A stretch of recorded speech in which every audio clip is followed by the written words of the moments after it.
Hi viewers, welcome to our channel. ప్రస్తుతం మనతో పాటు senior journalist Damoh Bala sir వారితో మాట్లాడారు.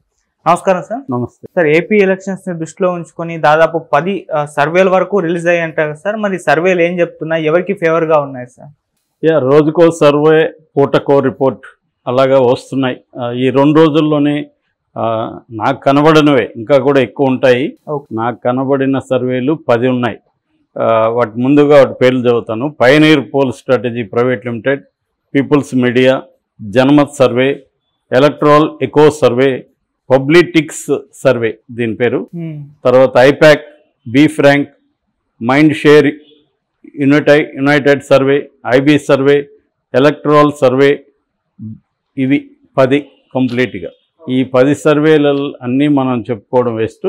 దీంట్లో ప్రధానంగా అటు ఇటు ఉన్నవి కొన్ని చెప్పుకుందాం. సో ముందుగా pioneer poll strategies private limited అనే ఒక సర్వే వచ్చింది. ఈ సర్వే కూటమికి 126 సీట్లు వస్తాయని, తర్వాత పార్లమెంట్లో 20 సీట్లు వస్తాయని, పర్సంటేజ్ తీసుకున్నప్పుడు 51% వస్తుందని ఈ సర్వే చెప్తుంది. అంటే కూటమి అబ్సల్యూట్ మెజార్టీతో గెలుస్తుందని. అట్లాగే వైసీపీకి 33 సీట్లు వస్తాయని అసెంబ్లీలో, పార్లమెంట్లో 5 వస్తాయని, పర్సంటేజ్ తీసుకున్నప్పుడు 43% వస్తుందని, కీన్ కాంటెస్ట్ 16 చోట్ల కీన్ కాంటెస్ట్ ఉంటుందని ఈ సర్వే చెప్తుంది. ఇక ఇండియా కూటమి అంటే సిపిఐ, సిపిఎం, కాంగ్రెస్ ఇవి కలిసి చేస్తున్నాయి. దానికి 4% వస్తుందని, ఇతరులకు 2% వస్తుందని pioneer poll strategies private limited అనే సర్వే చెప్పింది. అట్లాగే పీపుల్స్ మీడియా అనే ఇంకొక సర్వే కూడా కూటమి, ఇదైతే మరీ స్వీప్ అనమాట, 159 సీట్లు కూటమికి వస్తుందని చెప్తా ఉంది ఇది. అట్లాగే ఎంపీలు 21 ఎంపీలు వస్తుందని చెప్తుంది. వైసీపీకి కేవలం 16 సీట్లు వస్తుందని చెప్తుంది. ఇక దీంట్లో 4 వస్తాయని చెప్తుంది పార్లమెంట్కి సంబంధించి. అంటే ఇది కంప్లీట్ స్వీపు, అతి దారుణ ఓటమి వైసీపీ. సో ఇది పీపుల్స్ మీడియా చెప్తుంది. ఇక జనమత్ సర్వే ఏమో రివర్స్లో వైసీపీకి 117 సీట్లు వస్తాయని, 117 నుంచి 120 వైసీపీకి వస్తాయని చెప్తుంది. కూటమికి 47 నుంచి 49 కూటమికి వస్తాయని చెప్తుంది. ఇక ఎంపీ సీట్లకు వచ్చేసరికి వైసీపీకి 15 సీట్లు వస్తాయని, కూటమికి 8 వస్తాయని జనమత్ సర్వే చెప్తుంది. అట్లాగే ఇది నేషనల్ లెవెల్లో తీసుకున్నప్పుడు బీజేపీకి సొంతంగానే 315 వస్తాయని కూడా ఈ సర్వే చెప్తుంది. కాంగ్రెస్ 50కే పరిమితం అవుతుందని ఈ సర్వే చెప్తుంది. అలాగే నెక్స్ట్ బలంగా వచ్చేది టీఎంసీ, తృణమూల్ కాంగ్రెస్కి 20 నుంచి 22 అని, బీజేడీ ఒరిస్సాలో బీజేడీ 10 నుంచి 11 ఎంపీ సీట్లని, ఆప్ ఢిల్లీలో మొత్తం 7 పార్లమెంట్ ఉంటే అందులో 6 నుంచి 7 ఆప్ స్వీప్ చేస్తుందని ఈ జనమత్ సర్వే చెప్తుంది. ఇది కొంత నేషనల్ సర్వే. ఇక ఎలక్ట్రల్ ఎకో సర్వే, ఇది కూడా కూటమి వైపు ఉంది. కూటమికి 113 వస్తాయని, ఇది వైసీపీ వైపు ఉంది. వైసీపీకి 113 వస్తాయని, కూటమికి 39 వస్తాయని ఈ సర్వే చెప్తుంది. కూటమికి 43% ఓట్లు వస్తే వైసీపీకి 51.5% ఓట్లు వస్తాయని, 23 చోట్ల మాత్రం కీన్ కాంటెస్ట్ ఉంటుందని, హోరాహోరీ పోటీ ఉంటుందని ఈ ఎలక్ట్రల్ ఎకో సర్వే చెప్తుంది. తర్వాత పబ్లిటిక్స్ సర్వే అని ఇంకొక సర్వే చెప్తుంది. ఇదేమో కూటమికి 126 సీట్లు వస్తుందని చెప్తుంది. వైసీపీకి 33 సీట్లకు పరిమితం అవుతుందని చెప్తుంది. ఇది విచిత్రంగా కాంగ్రెస్ అలియన్స్కి 16 సీట్లు వస్తాయని కూడా ఇది చెప్తుంది అన్నమాట. సో అట్లాగే ఎంపీ సీట్లకు సంబంధించి కూటమికి 20 వస్తాయని, వైసీపీకి 5 వస్తాయని ఈ సర్వే చెప్తుంది. పర్సంటేజ్ విషయానికి వచ్చినప్పుడు కూటమికి ఏమో 51%, వైసీపీకి 43%, ఇండియా కూటమికి 4% వస్తుందని, ఇతరులకి 2 వస్తుందని ఈ సర్వే చెప్పింది. ఇక ఇది కాకుండా ఐపాక్ పేరుతో ఒక సర్వే వస్తుంది. ఐపాక్ చేశారని, అది తెలుగుదేశానికి అనుకూలంగా ఉంది. బీ ఫ్రాంక్ అనే ఒక సర్వే వస్తుంది. మైండ్ షేర్ యునైటెడ్ అనే సర్వే వస్తుంది. ఐబీ ఇంటెలిజెన్స్ బ్యూరో ఇంతకుముందు కూడా ఒకటి వచ్చి అదేమో వైసీపీకి అనుకూలంగా వచ్చింది. ఇప్పుడేమో అదే ఇంటెలిజెన్స్ బ్యూరో పేరుతో కూటమికి అనుకూలంగా ఇంకొక సర్వే వచ్చింది. అలాగే ఎలక్ట్రల్ సర్వే ఏమో వైసీపీకి అనుకూలంగా ఉంది, 115 సీట్లు వస్తాయని చెప్తుంది. కూటమికి ఏమో 55 సీట్లు వస్తాయని చెప్తుంది. సో ఓవరాల్గా మొన్న మనం బిగ్ టీవీ న్యూస్ చూసుకున్నాం, అంతకుముందు ఆర్టీవీ చూస్తున్నాం. ఆ తర్వాత ఏమో ఈ రెండు కూడా బిగ్ టీవీ అండ్ ఆర్టీవీ ఏమో కూటమి అధికారంలోకి వస్తుందని చెప్తున్నాయి. At the same time Parthadas and Aatmasakshi ఈ రెండు కూడా చెప్పుకున్నాం. ఈ రెండేమో వైసీపీ అధికారంలోకి వస్తుందని చెప్పుకున్నాయి. సో ఓవరాల్గా చూస్తే ఇప్పటివరకు కనీసం ఒక 50-60 సర్వేలు అయితే ఆంధ్రప్రదేశ్లో వచ్చి ఉంటాయి. నాకు తెలిసి ఏ రాష్ట్రంలో కూడా ఇన్ని సర్వేలు వచ్చే అవకాశం లేదు. ఇందులో వీళ్ళందరూ నిజంగానే సర్వే చేశారా, లేకపోతే కంప్యూటర్ల మీద ఇష్టం వచ్చినట్టు గ్రాఫిక్స్ క్రియేట్ చేస్తున్నారా అనేది ఎవరికి తెలియదు. ఎందుకంటే ఇప్పుడు నేను సర్వే చేశానని చెప్పుకుంటా, కాదని ఎవడు ఇప్పుడు వచ్చి నన్ను నిరూపించేవాళ్ళు. సో ఇదేంటంటే ఇది ఒక లూక్రేటివ్ బిజినెస్. ఇప్పుడు చాలామంది డబ్బున్న వాళ్ళు పోటీ చేస్తున్నారు. సో ఈ సర్వేలు వదిలినప్పుడు మా నియోజకవర్గంలో పరిస్థితి ఏందని అడుగుతారు. సరే మీది కూడా చేస్తామని చెప్పి వీళ్ళు ఎవరో నలుగురిని అక్కడికి పంపించి వాళ్ళ దగ్గర డబ్బులు తీసుకోవడం. అట్లాగే ఇప్పుడు ఏంటంటే నిజానికి అన్ని కీన్ కాంటెస్ట్లోనే ఎక్కువ ఉన్నాయి కూటమి అండ్ వైసీపీ. పై ఎత్తులు వేస్తున్నారు.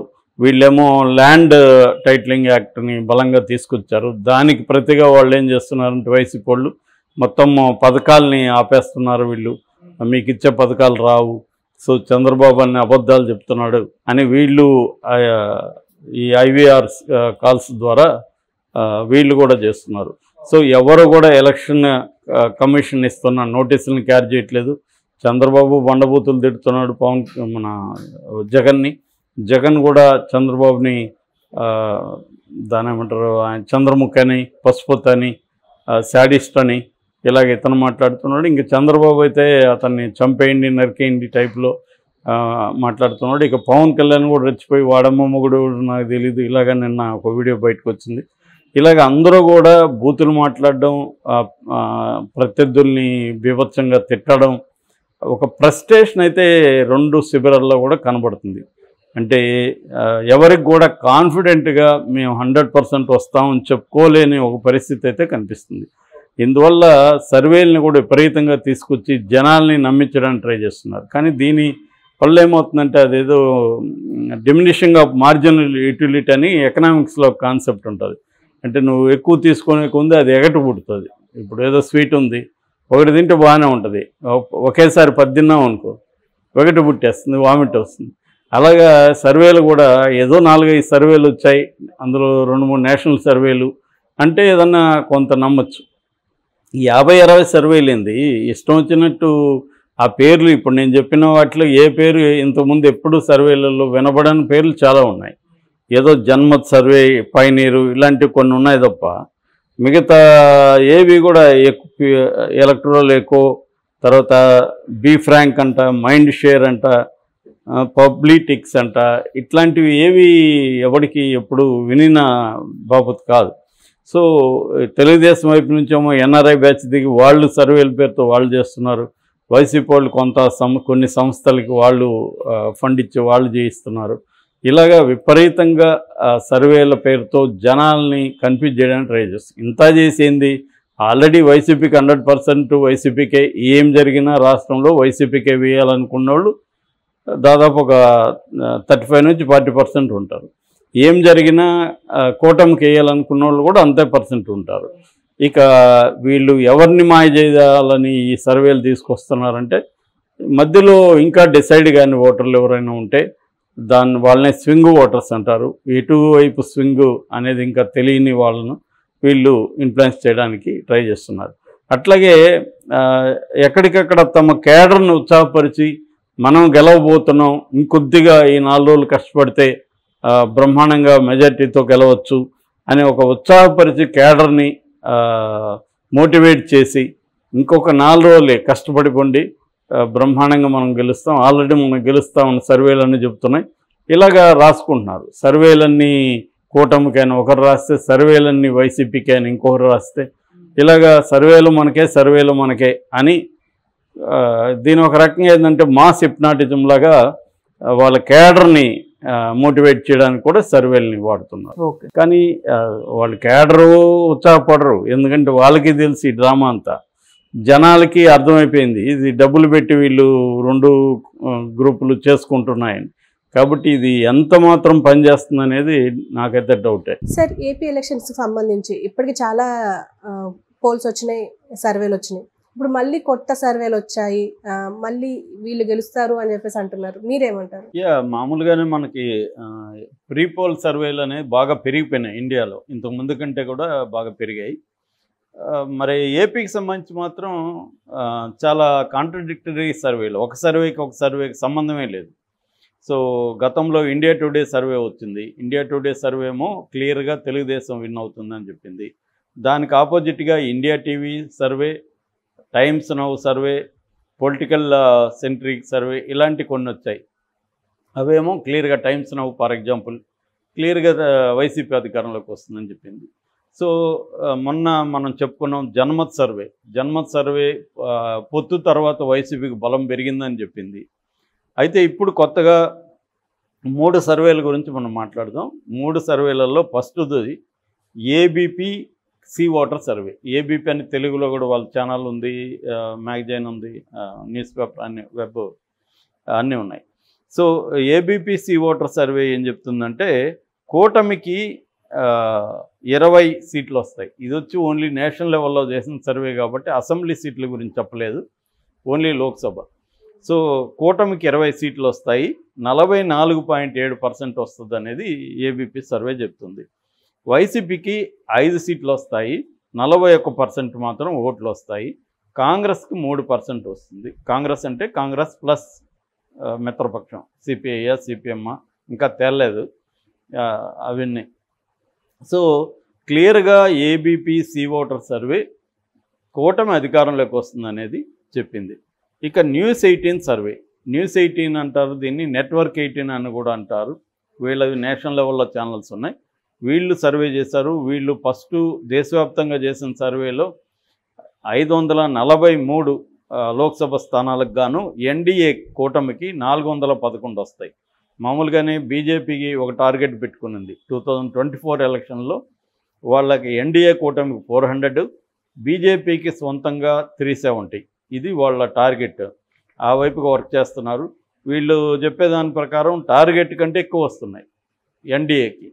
అయితే బీజేపీకి మాత్రం అయితే 350 వస్తున్నాయి, ఎన్డీఏకి అయితే 411 వస్తాయి.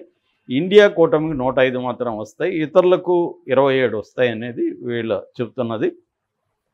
ఎన్డీఏకు 48% వస్తుందని, ఇండియా కూటమికి 32% అని, ఇతరులకు 20% అనేది వీళ్ళు చెప్తున్నారు. ఇక ఆంధ్రప్రదేశ్కి వచ్చేసరికి కూటమికి 18 సీట్లు వస్తాయని చెప్తున్నారు లోక్సభ స్థానాలు, వైసీపీకి 7 సీట్లు వస్తాయని చెప్తున్నారు, కాంగ్రెస్కి 3% ఓట్లు మాత్రం వస్తాయి, సీట్ రాదు.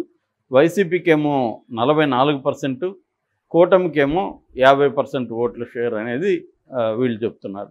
అదే వీళ్ళే తెలంగాణలో కూడా సర్వే చేశారు. తెలంగాణలో బీజేపీ అధిక స్థానాలు గెలుచుకుంటుందని చెప్తున్నారు, 8 స్థానాలు. నాకు తెలిసి ఈ మధ్యకాలంలో ఇదొక్క సర్వేనే బీజేపీకి అధిక స్థానాలు వస్తాయని చెప్పింది. ఎందుకంటే ప్రతి సర్వే కూడా ఇక్కడ అంత కాంట్రడిక్టరీ లేదు సర్వేలలో. ప్రతి సర్వే కూడా కాంగ్రెస్కే ఎక్కువ వస్తాయని చెప్తున్నారు, 2వ ప్లేసు బీజేపీ, 3వ ప్లేసు బీఆర్ఎస్, 4 ఎంఐఎం అనేది ప్రతి సర్వే. కానీ ఈ ఒక్క సర్వే, ఈ న్యూస్ 18 అనే సర్వే మాత్రం బీజేపీకి 8 సీట్లు వస్తుందని చెప్తున్నారు, కాంగ్రెస్కు 6 సీట్లని, బీఆర్ఎస్కు 2, ఎంఐఎం 1. ఇది ఈ సర్వే చెప్తున్నది. ఇక ఓట్ల షేర్కి వచ్చేసరికి ఇది ఒక విచిత్రం. మామూలుగా బీజేపీకి 8 సీట్లు, కాంగ్రెస్కి 6 కదా. కానీ ఓటు పర్సంటేజ్ తీసుకున్నప్పుడు కాంగ్రెస్కి 34%, బీజేపీకి 28%. అంటే 6% ఓట్ల తేడా ఉన్నప్పటికీ 2 సీట్లు వస్తుంది అనేది వీళ్ళు చెప్పేది. అంటే ఇదేమి అసంబద్ధం కాదు, కాకపోతే కొంత హార్డ్గా ఉంది. తర్వాత బీఆర్ఎస్కి 27%, అంటే 1% తక్కువ బీజేపీ కంటే. కానీ సీట్లలో తేడా మాత్రం 6% తేడా ఉంది. ఇది అంటే ఈ 2 ఏబీపీ అండ్ న్యూస్ 18.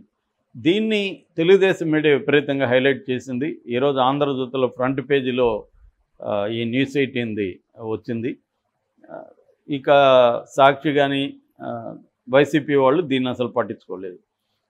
అదే టైంలో పొలిటికల్ క్రిటిక్ అనే ఒక సర్వే వచ్చింది. జన్మత్తది కూడా మొన్న వైసీపీని వస్తుందనింది. ఆ సర్వేని తెలుగుదేశం మీడియా, జ్యోతి కానీ, ఈనాడు కానీ, ఎవరు కానీ దాన్ని పట్టించుకోలేదు. అట్లాగే పొలిటికల్ క్రిటిక్ని కూడా వాళ్ళు పట్టించుకోలేదు. కానీ పొలిటికల్ క్రిటిక్ ఏం చెప్తుందంటే వైసీపీకి 121 నుంచి 21 వస్తుంది, ±5.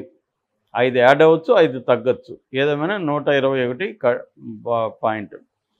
ఇక కూటమికి 54 మాత్రం వస్తాయి, ±5 అనేది వాళ్ళు చెప్పారు. కాంగ్రెస్కి 2.5% వస్తుందనేది వాళ్ళు చెప్తున్నారు. ఓట్ల షేర్ తీసుకుంటే 49.5 వైసీపీకి వస్తాయి, 43% కూటమికి వస్తుంది. ఇది ఈ సర్వే చెప్తున్నది. అంటే ఈ 3 సర్వేలలో ఇప్పుడు మనం చెప్పుకున్న 3 సర్వేల్లో 2 సర్వేలు ABP C voter and news 18, ఈ 2 సర్వేలు క్లియర్గా తెలుగుదేశం కూటమి, తెలుగుదేశం జనసేన బీజేపీ కూటమి అధికారంలోకి వస్తుంది అనేది క్లియర్గా చెప్తున్నారు. ఎక్కడ హంగ్ లేదు. ఇటుపక్క పొలిటికల్ క్రిటిక్ కానీ జనమత్ కానీ వీళ్ళేమో క్లియర్గా వైసీపీ అధికారంలోకి వస్తున్నారు. అంతే, కంప్లీట్గా 2 క్వైట్ ఆపోజిట్గా ఉన్నాయి ఈ సర్వేలు. మనం చాలా సర్వేలు ఇలాగే ఉన్నాయి, ఏది కూడా దగ్గరగా లేదు. అంటే హంగ వస్తుందని ఏది చెప్పట్లే. ఒకటి తెలుగుదేశం కూటమి వస్తుందని, ఇంకొకటి వైసీపీ వస్తుందని 2గా విడిపోయినట్టుగా అనిపిస్తుంది. దీనివల్ల ఒక ప్రాబ్లం ఏంటంటే సర్వేని నమ్మడం జనాలు మానేస్తారు. ఇది తెలుగుదేశం వాళ్ళు హైలైట్ చేశారంటే ఇది వీళ్ళ సర్వే, సాక్షి చేసిందంటే ఇది వీళ్ళ సర్వే అనే పరిస్థితి వస్తుంది. ఎందుకంటే వాళ్ళు ఇంకా వేరే సర్వేలను వాళ్ళు హైలైట్ చేయరు, తమకు అనుకూలం ఉన్నదే చేస్తారు. రెండోది న్యూస్ 18 అనేది నేషనల్ లెవెల్లో బీజేపీకి అనుకూలంగా ఉంటుంది అన్న అభిప్రాయం ఉంది. అందుకనే తెలంగాణలో కూడా 8 వస్తుందని చెప్పారు. నిజానికి బీజేపీ వాళ్ళే అంత స్ట్రాంగ్గా చెప్పుకోవట్లేదు 8 వస్తాయని. ఎందుకంటే ఇక్కడ ఖచ్చితంగా క్లియర్గా కాంగ్రెస్కి ఎడ్జ్ ఉంది. కానీ సర్వే మాత్రం అలా చెప్తుంది. ఏదేమైనా అక్కడ తెలుగుదేశానికి వస్తుందంటే అర్థం ఉంది కూటమికి. ఎందుకంటే అక్కడ ఎవరు కూడా ఒకవైపున అయితే లేదు, అక్కడ క్లియర్గా ఇటైనా అటైనా టైట్గానే ఉంటుంది అనేది అందరూ చెప్తున్నది. కాకపోతే బీజేపీతో పొత్తు పెట్టుకున్నాక వైసీపీకి బలం పెరిగిందన్న ఒక వాదనని వైసీపీ ఈ మధ్య మెల్లమెల్లగా రకరకాలుగా రూపాల్లో ప్రచారం చేస్తుంది. దానికి ప్రధానంగా వాళ్ళు చెప్పే కారణం ఏంటంటే బీజేపీ వల్ల ఇటు ముస్లిం ఓట్ల కానీ ఇటు వీళ్ళు క్రిస్టియన్ ఓట్ల కానీ తేడా ఉంటుంది. ఎందుకంటే క్రిస్టియన్స్ కూడా చాలా బలంగా ఉంటారు అక్కడ. వాళ్ళందరూ పేరుకి హిందూ అనే రాసుకుంటారు కానీ సర్టిఫికేట్లో వాళ్ళు కన్వర్టెడ్ క్రిస్టియన్స్ తెలుసు. వాళ్ళు 20% దాకా ఉంటారు అనేది ఒక అంచనా. అట్లాగే 9%, 10% వరకు ముస్లిం పాపులేషన్ ఉంటుందని అర్థం, ఒక అంచనా ఉంది. దాన్ని బట్టి పెద్ద ఎత్తున వాళ్ళు దూరం అవుతారు. దానివల్ల కొన్ని ప్రాంతాల్లో బీజేపీకి ఇది యాంటీగా ఉండదు. అట్లాగే బీజేపీ తరఫున నిలబడే క్యాండిడేట్లు ఒకే ఒక స్థానం తప్ప మిగతా 9 స్థానాల్లో కూడా గెలిచే పరిస్థితి లేదనే నివేదికలు కూడా వస్తున్నాయి. ఇదంతా కూడా మేబీ వైసీపీని ఫ్లోట్ చేస్తుండొచ్చు. ఇంకా కూడా క్యాండిడేట్లు అక్కడ అనౌన్స్ చేయలేదు. సో బీజేపీకి ఇచ్చిన 10 సీట్లు 9 వైసీపీ ఖాతాలు వేసుకోండి అన్నట్టుగా వాళ్ళు మాట్లాడుతున్నారు. సో దీనివల్ల తెలుగుదేశానికి బాగా దెబ్బ తగులుతుందన్న వాదనని బలంగా తీసుకొస్తున్నారు. కానీ తెలుగుదేశం ఏం చెప్తుందంటే అదంతా అబద్ధం. ఎందుకంటే బీజేపీ వల్ల ఆ బీజేపీకి ఉండే 1%, 1.5% ఓట్ల షేర్ మాకు వస్తుంది. అది చాలా దగ్గర, ఇప్పుడు 10,000 ఓట్లే ఉన్నాయనుకోండి ఒక దగ్గర, 10,000 ఓట్లు కూడా చాలా చోట్ల చాలా ఇంపార్టెంట్, ఫైట్ టఫ్గా ఉన్నప్పుడు. ఆ రకంగా బీజేపీ మాకు హెల్ప్ అవుతుంది. రెండోది మైనారిటీ ఓట్లు ఆల్రెడీ జగన్ వైపు ఉన్నాయి కాబట్టి కొత్తగా మాకు వచ్చే నష్టం ఏం లేదు. దాని నుంచి ఆల్రెడీ జగన్కి వేద్దామని వాళ్ళు అనుకున్నారు. సో మాకేం రాదు. ఒకవేళ బీజేపీకి యాంటీగా మైనారిటీ ఓట్లు ఉన్నాయనుకుంటే జగన్ ఎప్పటి నుంచో బీజేపీతోనే ఉన్నాడు కదా, బీజేపీ జగన్ని సపోర్ట్ చేస్తుంది కదా. కాబట్టి బీజేపీ అనేది క్రైటీరియా కాదని తెలుగుదేశం వాదిస్తుంది. ఇవన్నీ తేలాలంటే ఎన్నికల తర్వాత కానీ మనకి క్లారిటీ రాదు. ఇప్పుడు మనం 100% చెప్పలేము. Okay sir.